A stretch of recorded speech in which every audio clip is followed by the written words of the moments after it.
call meeting to order at 6:13. Do we have a quorum? Yes, we do. Okay, we have a quorum. First part then is public comments, right? That's correct. Okay, do we have anybody that wants to do public comments? No? We have to ask that twice? Then you could just go down to public hearings. There's no public hearings. Okay, So if you move to the approval of the minutes. okay. Next thing will be approval of the January 13th, 2026 meeting, minutes, and they are a couple of pages in. Everybody read them? Are there any corrections? Anything wrong with them? Could we have a motion to accept? Motion to approve. Is there a second? Second. Okay, we have a motion and a second, and the January 13th meeting minutes be approved. All in favor? Aye. Aye. Opposed? Okay. Let's move on then to discussion items. Jennifer, are you in charge of the first one? So actually we've invited, Jimmy and Gina here. Gina's gonna do a presentation, Oh, good. on behalf for the Big Bend Pets. All right. Well, the floor is yours then, Gina.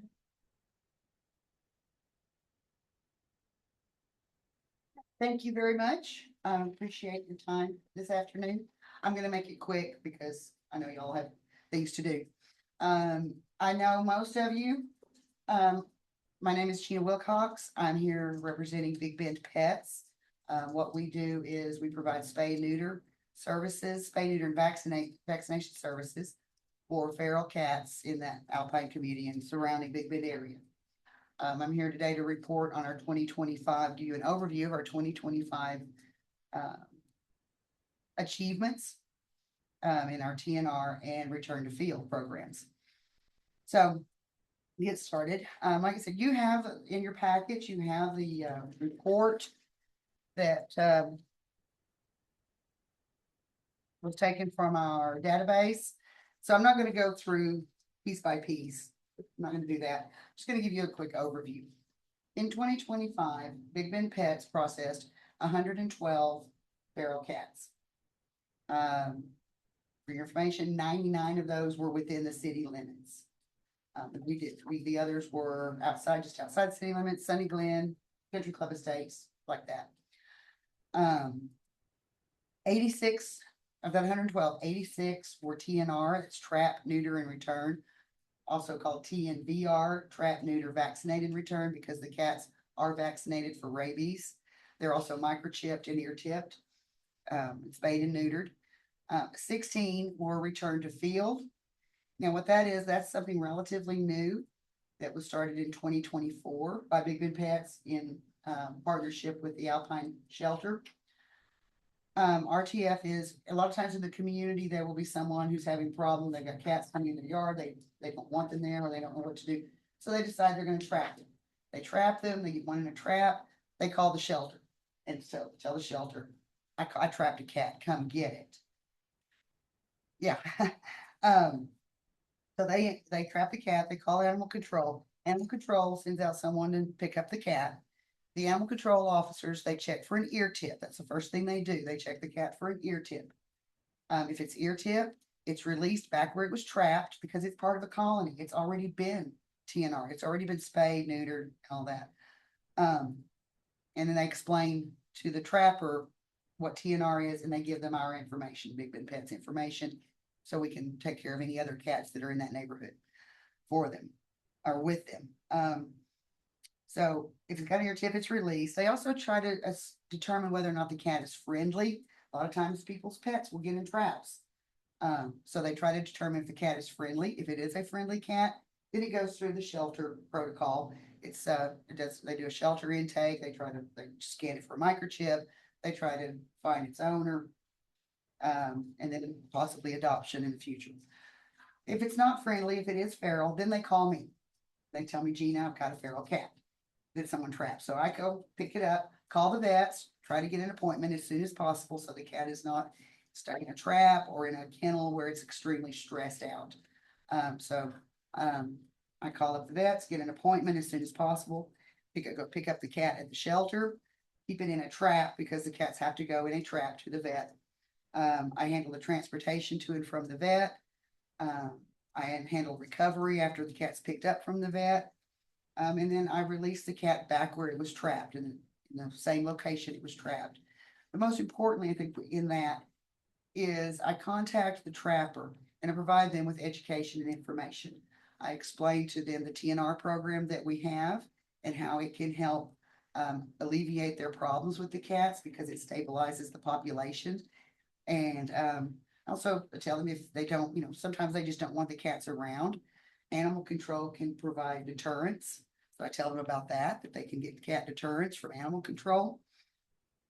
And I also explain to them, a lot of them seem to think that they catch a feral cat, it goes to the shelter, that it's going to be adoptable. Most feral cats, adult feral cats, are not, you can't socialize them. They're not going to make good pets. Young kittens can often be socialized if you have the time and the resources to do that, but not everybody does. So, that I explain they're not adoptable. When I tell them that another option is euthanasia, most of the time they go, oh no, I don't want that. Hey, let's come up with let's do something better.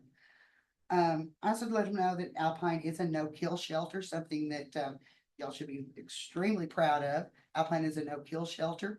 And if they have to start euthanizing feral cats, then they're going to lose that no-kill status. And we don't want that because it's a huge honor for them to have that. And then there's a better solution, TNR. If they have additional cats that need TNR, I sign them up for our program, get them on our list, and we get started tracking. So that's how the return to field works. That was started in October of 2024, and it's working. I think it's working very well. It's great. They just know to call me if they get a feral cat. All right, so some of the impacts that we see from TNR, the TNR that we've been doing. It greatly reduces shelter intakes, which cost money. In 2019, before this program was started, Patsy Culver started Big Bend Pets in the fall of 2019. In that year, there were 188 feral cats brought to the shelter. I'm assuming most of those were euthanized. 188 cats. That number has gradually decreased. There's been some fluctuation, but we see a considerable decrease. In 2023, that was the most notable decrease to me. I saw, wow, this is really when we saw a change. 2023, 53 compared to 188. 23, that was 53. Last year, 12 feral cats came to the shelter compared to 188 a few years before. And last year, 2025, there were 20. 15 of those were returned to field. We started that program, so 15 of those we got spayed and neutered, returned it back to their colonies. 4 were socialized, were kittens, were socialized, went back to the shelter, were either adopted or transported, and there was 1 euthanized due to injury that had been run over. And that's a case where it's more humane to euthanize the cat. So huge, like a 92% decrease in the number of feral cats and the cost associated with that going through the shelter. Another impact, it eliminates the need to euthanize the feral cats. And it's not just the monetary cost of that, it's the emotional cost. Jennifer loves animals. She doesn't want to euthanize 188 cats a year. It just tears her up. So we're avoiding that emotional cost and the financial cost. And it helps the shelter maintain its no-kill status. There's a decrease in nuisance calls from the community as the cat populations are stabilized and maintained through TNR and return to field, and education in the community so people understand that they can get deterrence and they understand that the cat populations will become more stable with TNR. I've learned by working with the community this way that a lot of times they just don't understand. And once they understand about TNR, they're like, okay, that sounds good. Also provides, very important, provides long-term population control and avoids the cost increases tied to the unmanaged populations. I'll give you a number to help bring that into, to help highlight that. In 2019, when Patsy started this, she trapped a TNR 21 cats. Now statistically, about half the cats are female. It's just statistics. The average litter is about 4 kittens. From those 21 original cats that she trapped and got fixed, anyone want to take a guess at how many kittens we would have this year from that original 21? Take a guess? A bunch. 150. More than that. Did you see Because that you've got one 21. cat can have Or 2 litters a year? So that's say 8. And those are start reproducing at 5 months of age, having kittens by 8 months of age, 5, 6, 7 months of age. They have 4 kittens. And she had 4 kittens originally, so that's 4 times, that's a Yeah. lot. 4 If- times if 4 you're- kittens. Half of those 20, and I actually looked at it, there were actually 16 of those were female, not half, more than half. But if half were female, 4 kittens per litter. Today, this year, looking at 10,000. She has a 10,000. great diagram in her. Oh, yeah, exam room. I should have brought it, I've got that graphic, I just didn't have time to Great find, go diagram. through my stuff, paperwork and find it. Yeah, just from that original 21, And there that's, could have been 10, and that's. You're that's only looking at conservative. females. And yeah, I mean, we're looking at the females there. And, that, of course, that doesn't take into consideration mortality. Life can be rough for feral cats out on the street. Their life expectancy is not terribly long. But it also doesn't take into consideration that, I mean, that's just using straight numbers, me on my calculator. It doesn't take into consideration that kittens can become pregnant as young as 5 months, Mhm. and they can have multiple litters a year. So that 10,000 could actually be a conservative estimate. Just blows your mind that of just those. Big Bend Pet, since we started just in the Alpine area, we have TNR 800, my number was 873 cats. Just the number of unwanted kittens that we have prevented in those 6 years blows your mind. And the cost associated with it. Mhm. When I was looking at this report, I didn't do this report, it came through from out of our database that we use where we keep track of all the cats that we trap. I saw this number on the 3rd page, is it on the 3rd page? Where it said the savings per cat was like 100, oh, I lost that page now. 25. 20, oh, here it is. 23,000 right there in the middle, program impact estimated, where it said the estimated direct municipal savings, 23,000 to 103,000 in 2025 alone. I thought, wow. But if you consider that if those 112, and that's taking 112 cats. If you consider if those 112 cats had gone through the shelter, then yes, that is a viable number. That is more, that's a good number, what was saved through our TNR and our return to field, RTF programs. So the investment by the city, I feel, has been a very good investment because of the money that's being saved, resources that are not having to be used by the shelter on these feral cats. So long-term population control, and then effective partnerships. We've developed some really great partnerships. I love working with Mary and Zach, with Jennifer, love working with Jennifer. Our other veterinarians in the area, we work with them as well. The Alpine Humane Society, the other rescues in the area. We've developed really strong partnerships because we can't do this by ourselves. Big Bend Pets can't do this we can't do it all by ourselves. It's a community effort. And we enjoy the community involvement. I enjoy, I see people that I've trapped for, I see them at the grocery store or whatever, and they tell me all about their cats. They love to talk about all their cats and how the cats are doing. So the partnerships and the relationships, are a big positive for me at least. So, in conclusion, I believe that our 2025 results confirm that the program, the TNR and RTF program is effective, humane, and cost efficient. Through TNR and return to field, we've reduced shelter overcrowding, limited the long-term expenditures for the city and the community, achieved long-term sustainable population control among our feral colonies, which makes the colonies healthier and the community healthier and happier. It's important to emphasize that we can't stop now. I tell my caretakers, this is a marathon, it's not a sprint. We've been doing this for 6 years. We are seeing the results, amazing results. But if we stop today, it wouldn't take any time at all for it to be a huge problem once again for Alpine.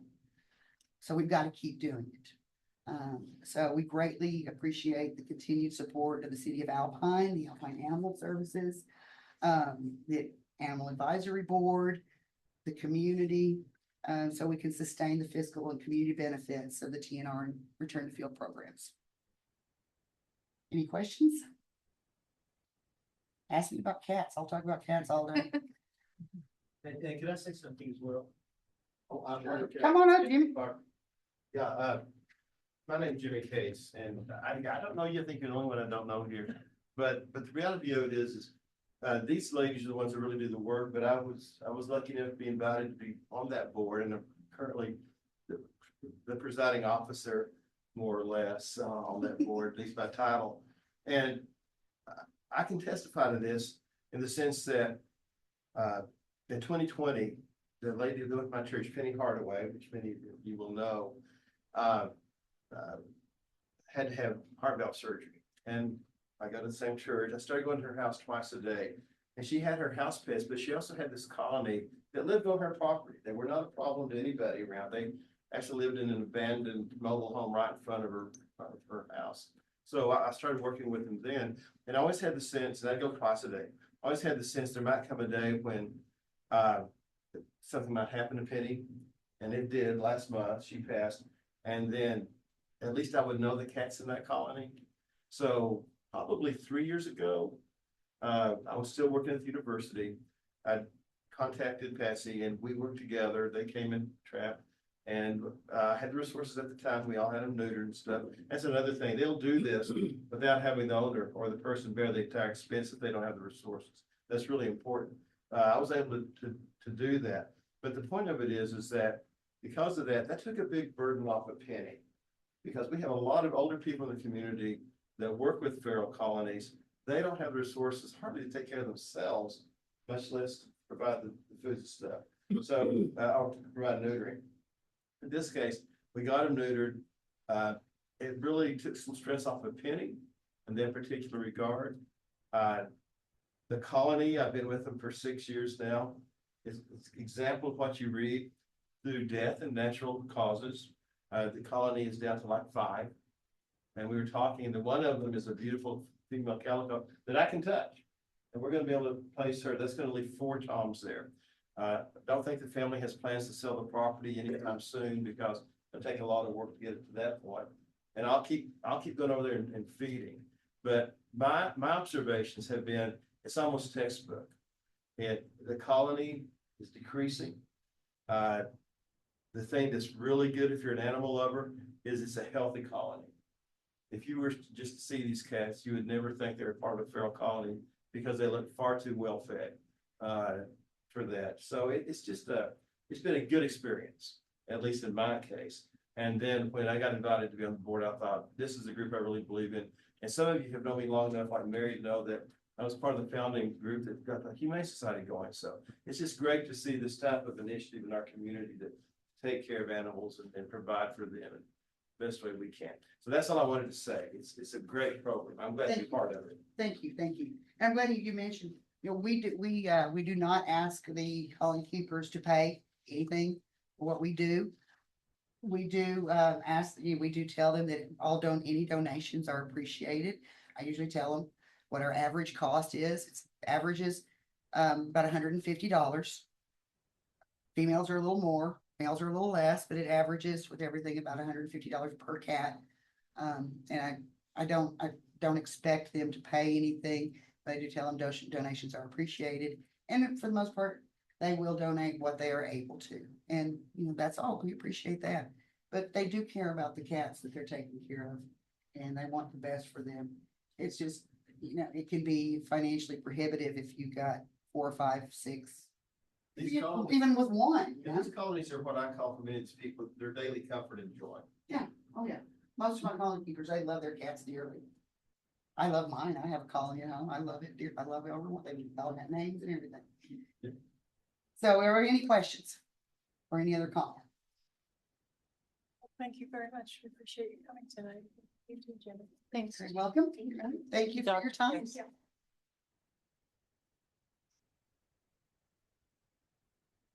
Next discussion item. Big one. Starts on page 11 of 43. Yes, I put, there's, I believe, 6 different ordinances on here, 6 or 7. 6. I started with section, 10-58 and 10-59. There, it was 2 ordinances that were kind of around the same. You know, they're talking about animals and vehicles or on vehicles. So it really just condensed those into one ordinance. So it'd just be section 10-59, animals and vehicles. I got rid of 10-58 completely and moved that into 10-59. So it made more sense. I didn't really understand why we had a 10-58 animal protection that's talking about animals and vehicles, and it wasn't in 10-59. So that's really all that was, in regards to that section. So 1058, are you just wanting to remove that entirely? Yes, yeah, Right. it didn't make any sense to have that where it was and calling it what it is. It's especially for us when we're looking to, if we're writing a citation for this type of offense, we don't think of animal protection when we're looking for that offense, and we think of animals and vehicles, so it makes sense to put it in that section. So is this for dogs riding in the back of the vehicle? It's a moving? So that's actually 10-59A addresses that. 10-59B addresses them in the vehicle. So if it's an animal that's in a vehicle and they're, you know, there's a safety concern, it allows us to make an attempt to find the owner. If we can't, then we can remove the animal by any means necessary. So will officers be pulling vehicles over when the animals are going down the road and either not change or? So that's really, really hard for us as animal services to Right. enforce. But there has, and this ordinance has been here since I know. since I've started. So it's really up to a Well, police like officer. her to- lovely husband. Yeah, it's really up to a police, because they're not gonna pull over for us, you know, waving our arms and our fists out the window to, you know, enforce it. But if we see a dog being drugged, we can call an officer and say, hey, Absolutely, you- please. please Yeah. do this. Yeah, and we've seen, you know, occasionally I've seen some that like, they, you know, I've seen it, then they pull somewhere and then I could have that talk with them, but just trying to get somebody off on the side of the road to. No, I've been warned by Yeah. a couple of officers, you better not, Nancy. Well, yeah, and I've heard, I'm not gonna mention any names, but I've heard not to touch that, you know, because it's, you know, these rancher guys that like their dogs in the back of their trucks and stuff, but I can tell you a handful of times where I've seen the repercussions of that, and Mary, I'm sure you can attest that too, where Yep. they fall off the back. It was the healers on campus that used to come out of those trucks at us. But they don't allow animals in their vehicles, you know. Yeah, that's not going any place. And this is just kind of Okay. condensing the two to make it make sense. Any questions about that one? You need any kind of action on that? No, all these are just the discussion items, but I do recommend, like, when we get to each item, that Jennifer read that caption, just so we all are on the same page of where we are. And then just kind of introduce what it's about. I could do that. Steven, agenda. C is the discussion and possible recommendation regarding proposed revisions to section 10-85. Application for permit for livestock and fowl, including application requirements, site documentation, and sanitation standards. So this one, there's not a lot of change to this. It's changed to match our SOP right currently. So, and change kind of wording to make that also flow and make sense. The city manager is not involved in a permit application. So I don't know why that's stated in there, so I removed that. Where you go to submit for that is not here at City Hall, it's obviously with us, so I caught that was in there, so we needed to make sure and change that. For section 10-85, 6, I specified for large animals there, because we typically only do a drawing, like a full diorama drawing for the large animal permits, not for the chicken coops and stuff. Are you still asking neighbors if they mind if they bring in a horse or a large? Yes, yeah, within- that's still the same process. Yeah, this is just in regards to the initial application of applying. So, there's a totally different section that has permits completely outlined and Nothing's changed. nothing's changed. Yeah. Where are potbelly pigs and other, the mini pigs and all this stuff that are included in this? They're not dog or cat. Yeah, that's, Small. yeah, all included in there, Needing a large and permit. small, large and small. I wonder how many people actually realize that they're a little potbelly pig that they got as a little itty bitty that's now 300 pounds in the backyard is needing a permit. Yeah. I saw one I know. posted that somebody's male pig that was given to them on Facebook that she was stating that she's looking for a girlfriend. A female, I saw that Yeah. too. Yeah. And I was just Are wondering, those in city limits, you think? I'm not sure, they Yeah. were posted on Facebook on. I was I don't know trying to if it's figure out. Alpine who Friendly it Pets or was. what. Yeah. Just Yeah, wondering. this, March, no, it was May of 2021, I believe, is when I made a big post about chickens. And they came flooding through the door I bet. wanting a permit, and it's just now gotten to where I think it's still about 10 or so that we have to renew in May because of my post like 4 or 5 years ago. But there was like 23 I that month. wonder if of my neighbor permits. has a permit. They're all inside the city limits and they do require a permit. Yeah, so. Maybe not May, but maybe I'll make another post about. It was a big hit, so. Your chickens and your potbelly pig. And your zebras that are running up and down the river road. There was a zebra that was I'm caught. not sure that it's here in town. It was on the river down in Presidio Oh. County. That's fine. Alpine City limits. Who's got a Who zebra? knows? Somebody who's got too much money. Okay, so any other questions on that one? And then I just wanted to mention, as part of this process, it's really just to get it in front of you all, so you could put your eyes on it, agree with Jennifer's revisions. Changes. Yes, exactly. So if you do recommend changes, now's the time, because I'll put a formal ordinance together for y'all to consider for approval at the next meeting. You good to move on to D? Discussion and possible recommendation regarding proposed revisions to section 10-93, permit required for exotic animals, including permitting authority, public safety considerations, and coordination with state regulatory requirements.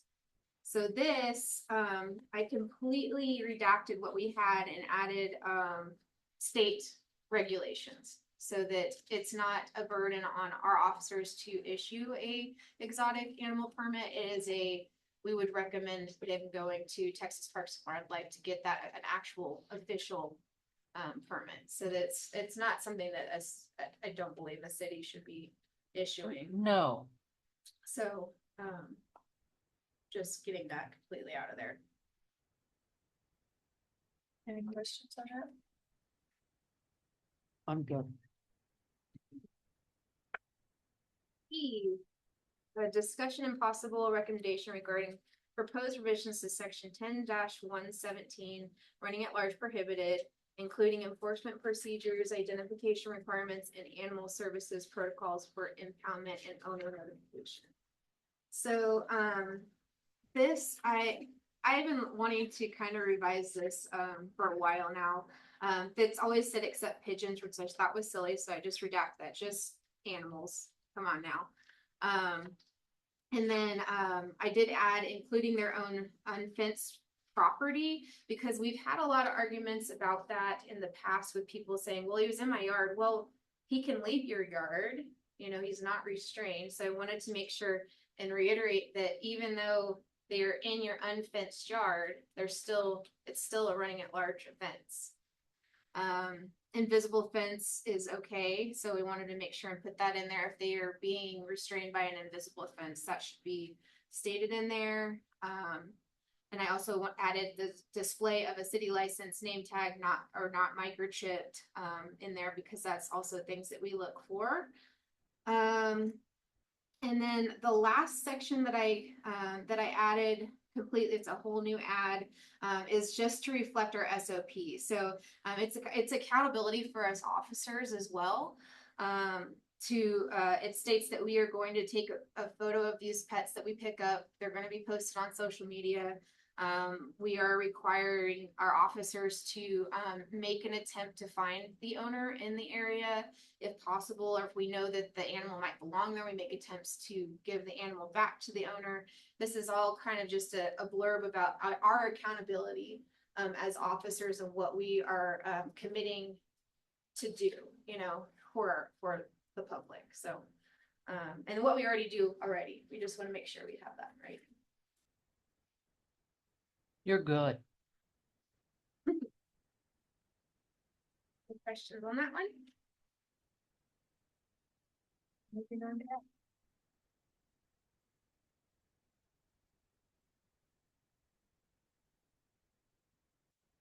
Discussion and possible recommendation regarding proposed revisions to section 10-119, redemption of impounded animals, including redemption timelines, adoption requirements, spay neuter provisions, and shelter operations. So this one, there is, in section A, I updated that to reflect our policy. Any changes there is just to reflect the policy.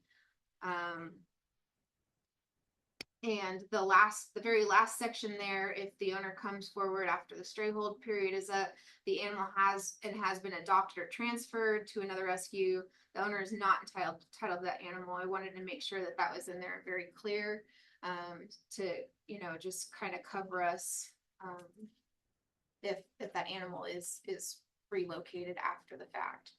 Of course, we have our stray holds that are holding, you know, our hands are tied up with a stray hold, of course, but after the fact that they come, you know, 2 months later and their dog is now in Portland, they don't have, they have no right to that animal. So, Good. yeah. The section 10-119B, I just moved our spay neuter stuff farther down in that ordinance. So that's why that's completely redacted. It is mentioned later on in D now, but just for flow purposes, it made sense to talk about the redemption of animals in all aspects. So redemption after quarantine, and then redemption after impound, and then we talk about our adoption, spay and neutering. And that's a whole new section altogether there. Some of it is reflective of what was originally in there, with maybe some updates just to reflect our already existing policies.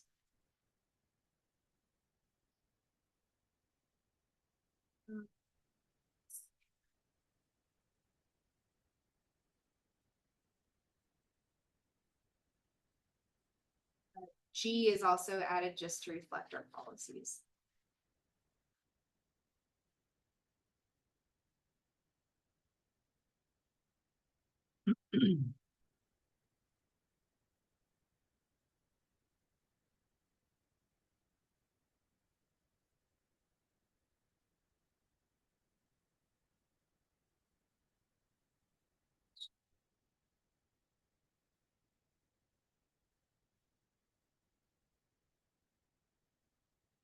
last one I got for y'all is, discussion and possible recommendation regarding, proposed revisions to section 10-22-1 permits for kennel breeders, animal-related businesses, including permitting thresholds, inspection requirements, public hearing procedures, and operational standards. So this all, we've done this before, as you might recall, and it was ignited by somebody who submitted for a permit for a kennel within city limits. Since then, we revised it, and then I had another person look into getting a permit. So as I was revisiting our requirements, it really did not reflect what an actual boarding facility would need. And an actual boarding facility would probably not meet the requirements specifically in here, nor would a veterinary clinic. So I wanted to make sure and just completely redact that. I went and did some research, found some other ordinances, and used those to rebuild this completely. I think it's more fair for the potential business, and also more fair for the public if they happen to be living or near it. So I hope I did it a little bit more justice than we did in the past. I did also add grooming parlors, where animals no animals are kept overnight. Veterinary clinics, nonprofits such as the Cattery, those are all exempt. So in the future, it won't hopefully not come up that, you know, if for some reason Mary gets annexed into, you know, the city, she's exempt from any of this. Because she's a veterinarian, right, and has state license. Right, yeah. And Yeah, other so we just want, license. but they also offer boarding. So, Yeah. and that's what we're talking about here, so. Are you using the terminology, boarding facility and a kennel is the same? It's all kind of included in that title, in the section. Yeah, permit for kennel, private boarding as a business, raisers, breeders, dogs, cats, selling. And what is a doggy daycare? Where does that fall into? I think it would be the same, it would be an exempt if it is just, if they're not staying the night. Okay. Yeah.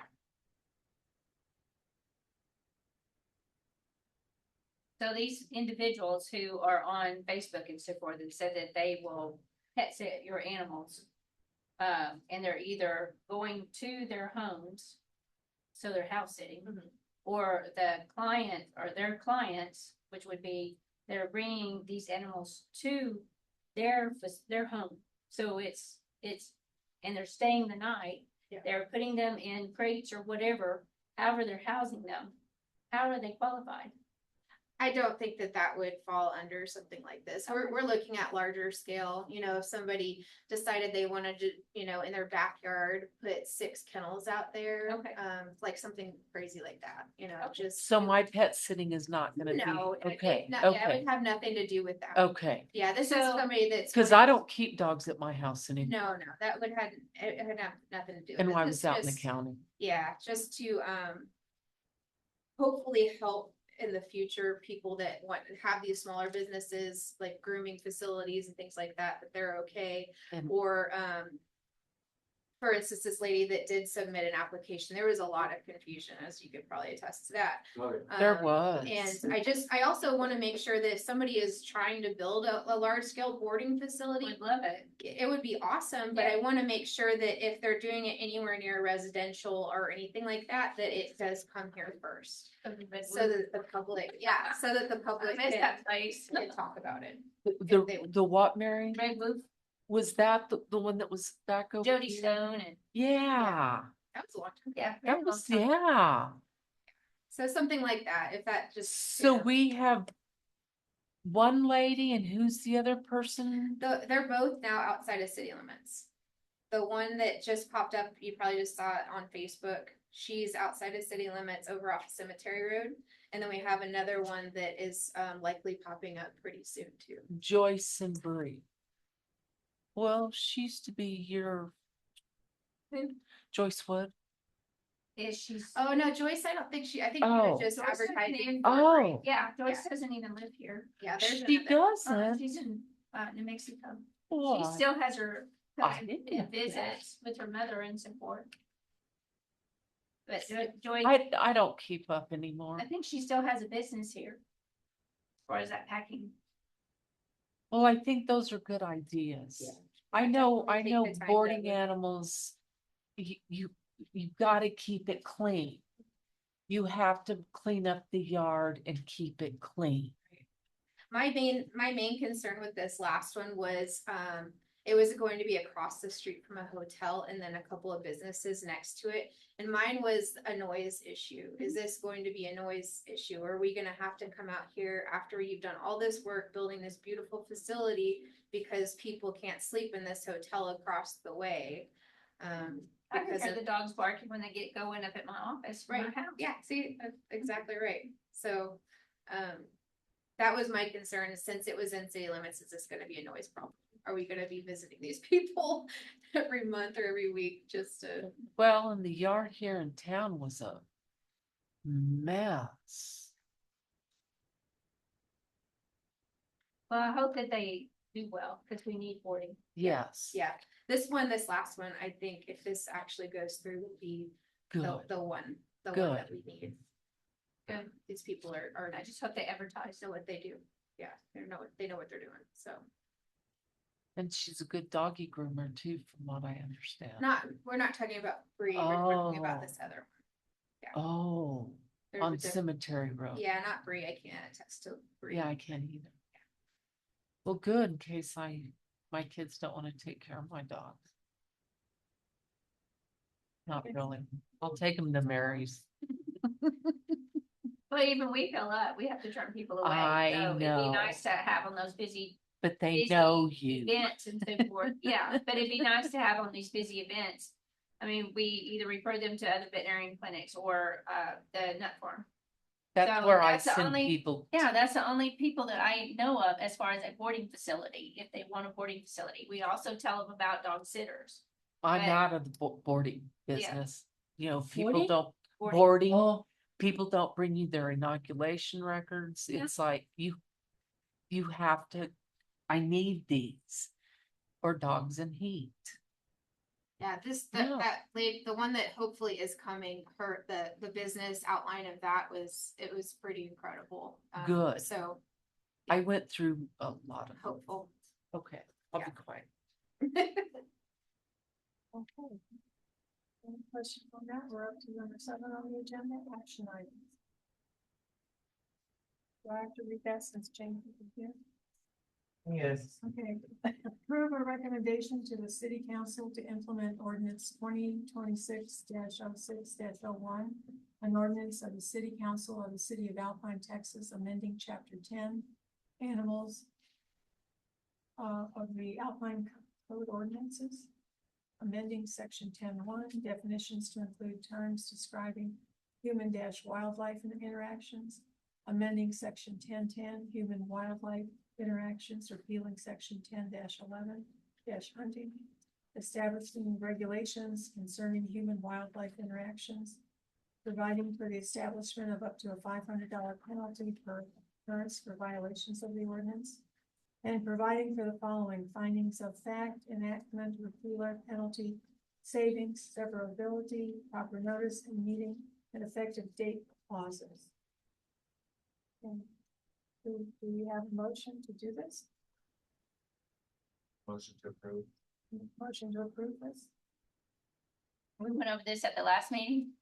Okay, I approved. Okay, I motion to approve. is there a second? Okay.